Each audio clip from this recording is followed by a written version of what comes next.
Magandang araw po sa inyo lahat mga ka-farmers. Nandito po ako ngayon sa Barangay Burabud, Pamplona, Camarines Sur.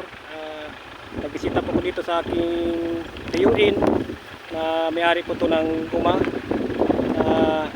Siguro malalaman natin mamaya po kung ilang hektarya ito at ilang buwan na itong nakatanim na palay, dahil tingin ko ay malapit na itong anihin. Kausapin natin yung tiyong ko dito na may-ari ng farm. Nandito po si Tiyo, pakilala po kayo. Maray na hapon sa inyo lahat. Ako si Narding Imperial, taga Burabud Farmers. Gusto kong mag-ship ng ship itong panayam ko sa Citronella farming. Gusto mo sabihin, ilang hektarya po itong Guma mo po? May sinasaka ko rito 5 hectares, kaya lang ito muna isang hektarya ang tatanim natin. Bali po pa tayo, Tiyo, yung lahat ditong makikita ko na anihin ay sa iyo po pala ito. Bali 5 hectares ito. O ilang hektarya po ito lahat? Hindi, ang 3 hektarya nandun. Nandun sa Ito, malayo. parte lang to. Ilang- Sa kabila ng karsada. O ilang hektarya po itong... Isang hektarya to. Ah, Isang hektarya. bali, gusto mo pong mag-divert sa Citronella para malaman yung kitaan ng Citronella. Kita guys, siguro dun sa nakita kong video dun sa inyo, maganda ang kita sa Citronella kaysa sa palay. Maganda rin ang palay, bakit hindi? Kasi palay yun eh. Unang kailangan ng tao na consumption na pagkain. Oo, hindi naman natin ubusin para sa pagkain natin sa pamilya. Ang gusto mo pong sabihin na mayroong nakita mo na may magandang kitaan sa Citronella para naman sa income para sa pamilya. Oo, mayroon. Oo, ganun. Bali ang mangyayari pala kung itong hektarya, may 2 kang hektarya na para sa pagkain ng pamilya at sa business naman ng pamilya, yung Citronella 1 hectare. Yung Citronella. Gagawin ko itong 2 hektarya sa Citronella. Pagka nakita natin na talagang maganda. Maganda yung kitaan sa Citronella. Ang kagandahan po nito ay dito ay tabi siya ng kalsada. At saka ang nito, pwede itong pasukin ng Citronella dahil siguro madalang din yung tubig. Parang nakita ko, umasa lang ito sa ulan. Ulan lang dito ang para makapag-uma yung mga... Pagka tag-ulan, binaha to, isang araw lang ang tubig dito. Kasi highland ito. Ito po, highland. Ito po pala, Tiyo, anong variety pala itong palay mong ito? Ano yan? Triplidos yan. Triple 2. Sa ngayon po, na makita natin, parang 2 linggo, malapit itong anihin. Ito po, bali, mayroon ka po nitong mga libor na gumagawa nitong umahan mo. Meron.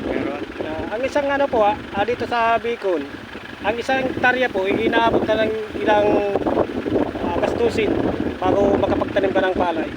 Gumagastos ako rito ng 25,000 hanggang 30 dahil sa mahal ng krudo ngayon. Ang bawat hektarya. Bawat hektarya. Hindi pa kasama yung mga bio-spray at yung mga fertilizer. Kasama na lahat yun. Bali, kasama na dun sa mga gastusin sa ubano. Kasama nun. Hanggang sa mag-ani ka na nun, 25,000 to 30,000. So sabihin po, bababa pa yung yung rates mo sa labor and expenses sa uba dahil yung iba halos pumapasok na ng mahigit 50 ang gastos nila sa uba. Bakit po nasabing 30 lang yung mo? Ganun ang kwintada ko eh. Isa po siguro yung ginagamit mong pataba dito ay kaunti lang. Kaya lang sako pong Pataba ko rito sa 1 hectare, naabuna mo dito ng urea 2 sako. 2 sako po. Wala na po siyang kapares sa ibang abono o urea lang. Iyon lang ang inaano ko, urea lang. Pagka yung malapit ng yung sinasabing buntis ng palay, sinasabuyang huli ng yung pampapintog ng mga... Ay pampatinggas ng bunga. Yung 17017 na pampatinggas ng ng bunga. Bali po ito pala dito, estimate mo lang, sa isang hektarya ito, nung una mong cropping, nakailang sako po dito. Maani ako dito ng 80 to Kaban. 25 kabans. Maganda na po yan. Ano? Ganda Labas yan. na po yung sa harvester. Hindi pa. Nakatama pa. Mapalo pala dito ng 80. Maganda na po yan ani sa 80 kaban sa isang hektarya. Yung pong ano mo, yung pong produkto nito, binibenta po sa mga traders. Oo. Direct. May kumukuha ditong ano, na yung kumpare kong taga Pamukid. Yung pong po. Balita ko pa namin ngayon, maganda ang presyohan ngayon ng palay. Bilihan dito sa dahil sa pagbabago ng panahon, hindi dahil sa climate change, naapektuhan yung Bicol. Kaya ang mga magsasaka dito hindi sabay-sabay nag-aani. Hindi. Magandang presyo ngayon. Balita ko, 24 pesos per 1 kilo.